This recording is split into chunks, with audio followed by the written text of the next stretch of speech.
جب تین نشانیاں آپ کے اندر ظاہر ہو جائیں تو آپ سمجھ لیں کہ اللہ تبارک و تعالیٰ آپ کی قسمت بدلنا چاہتا ہے اور آپ کی قسمت بدلنے والی ہے، کیونکہ اللہ تبارک و تعالیٰ جب کسی بندے کو کچھ عطا فرماتا ہے تو اس سے پہلے ہی اس کے اندر کچھ ایسے چینجز، کچھ بندے کے اندر ایسی نشانیاں، کچھ تبدیلی واقع ہونے لگتی ہیں جس سے بندہ یہ اندازہ لگا سکتا ہے کہ اب اللہ تبارک و تعالیٰ ہماری قسمت بدلنا چاہتا ہے۔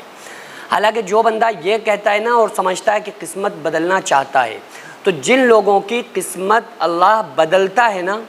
تو کس کی قسمت بدلے گی یہ بات بھی قسمت میں لکھی ہوئی ہوتی ہے، کیونکہ اللہ تبارک و تعالیٰ نے انسان کو پیدا کرنے سے 50,000 سال پہلے بندے کی تقدیر لکھی، اور اس میں وہ تمام چیزیں، تمام باتیں لکھ دیں جو کچھ بندے کے ساتھ ہو رہا ہے،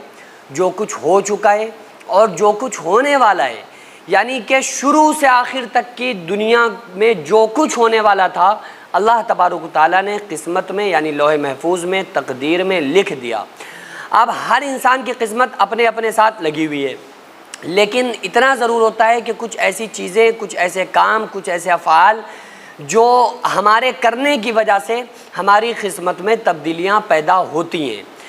چونکہ وہ میں پہلے ہی آپ کو بتا چکا ہوں کہ جو قسمت بدلتی ہے وہ بھی قسمت میں پہلے سے لکھا ہوتا ہے کہ اس عمل کی وجہ سے اس کی قسمت بدل جائے گی۔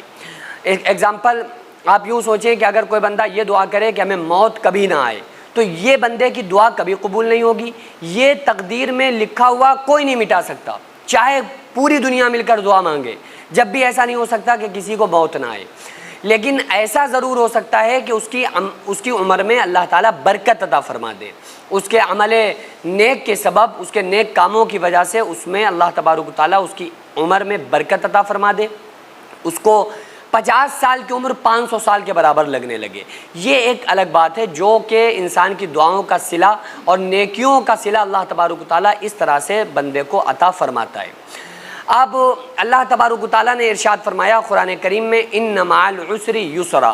کہ بے شک مشکل کے ساتھ آسانی بھی ہے۔ تو اگر کوئی انسان مصیبت میں ہے، مصیبت میں مبتلا ہے، پریشانیوں میں ملوث ہے، اور وہ پریشانیاں اس کے اوپر آ رہی ہیں، اور وہ بندہ پریشانیوں میں ملوث ہونے کے بعد، مصیبتوں میں گرفتار ہونے کے بعد ان چیزوں پہ صبر کرتا ہے، تو یہ مصیبت کا آنا اس بات کی نشانی ہوتی ہے کہ آنے والا جو وقت ہے اللہ تبارک و تعالیٰ اس کی زندگی میں خوشی اور مسرت دینا چاہتا ہے، کیونکہ یہ بندے کی ایک آزمائش ہوتی ہے۔ ہر بندے کو اللہ تبارک و تعالیٰ آزماتا ہے، امیر کو آزماتا ہے، غریب کو آزماتا ہے، مرد کو آزماتا ہے، عورتوں کو آزماتا ہے، سب کو آزماتا ہے۔ اور امیروں کو پیسہ دے کے آزماتا ہے کہ دیکھیں صدقہ کرو گے نہیں کرو گے، زکوٰۃ دو گے نہیں دو گے۔ غریبوں سے پیسہ لے کے آزماتا ہے، کسی کو غریب بنا دیا، اب دیکھیں تم اللہ کا شکر ادا کرو گے یا نہیں کرو گے، اب تم عبادت کرو گے یا نہیں کرو گے۔ تو اللہ تعالیٰ امیر کو پیسہ دے کے آزماتا ہے، غریب کو پیسہ لے کے اس کو نہیں دیتا ہے، پھر اس کو آزماتا ہے۔ اور اللہ تبارک و تعالیٰ نے قرآن کریم میں فرمایا وَلَنَبْلُوَنَّكُمْ بِشَيْءٍ مِّنَ الْخَوْفِ وَالْجُوعِ وَنَقْصٍ مِّنَ الْأَمْوَالِ وَالْأَنفُسِ وَالثَّمَرَاتِ، کہ ہم تمہیں آزمائیں گے جان کے نقصان سے، مال کے نقصان سے، پھلوں کے نقصان سے۔ تو بندے کی آزمائش ہوتی ہے، دنیا کے اندر ہر بندے کی آزمائش ہوتی ہے۔ اگر آپ مصیبتوں میں گرفتار ہیں اور آپ کو یہ لگ رہا ہے کہ شاید یہ مصیبتیں ہمارا پیچھا نہیں چھوڑ رہی ہیں، اور آپ نے ایسے جملے بولنا شروع کر دیے کہ اللہ تجھے ہم ہی ملے تھے، ہم ہی کو مصیبت میں ڈال دیا، اور کوئی دنیا میں تھا ہی نہیں جس کے اوپر مصیبت آتی، تو نے ہم سے کون سی تیری دشمنی تھی معاذ اللہ، اس طرح کے جو جملے کفریہ اللہ تعالیٰ کے لیے بولے جاتے ہیں، تو بس وہ لوگ امتحان میں فیل ہو جاتے ہیں۔ اور اللہ تعالیٰ بیمار کر دے، بیماری کے بعد اس میں بندہ اللہ کی عبادت میں لگا رہے، اس کے بعد بھی اللہ کا شکر ادا کرے، تو وہ سمجھ لے کہ یہی سب سے بڑی نشانی ہے کہ بندے کا آنے والا وقت جو ہوگا وہ بہترین ہوگا۔ آپ دیکھیں نا، حضرت ایوب علیہ السلام اللہ کے نبی تھے، شیطان نے کہا کہ اے اللہ تو نے ان کو 24 بچے دیے ہیں، 12 لڑکیاں 12 لڑکے، اس لیے تیری عبادت کرتے ہیں، تو نے ان کو دولت سے نوازا ہے اس لیے تیری عبادت کرتے ہیں، ان کے دسترخوان پہ سینکڑوں لوگ کھانا کھاتے ہیں، اتنے امیر ہیں یہ، اس لیے یہ تیری عبادت کرتے ہیں، تو ان سے پیسہ لے کے دیکھ، تو انہیں غریب بنا دے، تو انہیں بیماری دے دے، پھر یہ تیری عبادت نہیں کریں گے۔ اللہ تبارک و تعالیٰ نے اپنے نبی حضرت ایوب علیہ السلام کے سارے بچوں کو چھین لیا. جو بچے تھے ایوب علیہ السلام کے 24 بچے ختم. جو کھیتی باڑی تھی ایک لمحے میں ختم ہو گئی. بیمار ہو گئے, جسم میں مرض ہو گیا, یہاں تک کہ ایک طویل عرصہ گزر گیا. تقریباً 18 سال کی مدت آپ اسی طرح سے رہے, جنگل میں پڑے رہے,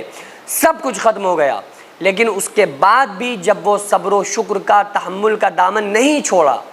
تو اللہ تبارک و تعالیٰ نے پھر ان کی زندگی ویسی کی ویسی نہیں بلکہ اس سے بھی زیادہ بہتر بنا دی. کیونکہ بندے کی آزمائش ہوتی ہے, تو جب آزمائش اللہ کی طرف سے آئے تو اس میں کھرا اترنا ہی اس بات کی علامت ہوتی ہے کہ اب بندے کو اللہ تبارک و تعالیٰ کچھ بڑا دینا چاہتا ہے, نوازنا چاہتا ہے, دنیا میں اس کی قسمت چمکانا چاہتا ہے, عزت دینا چاہتا ہے.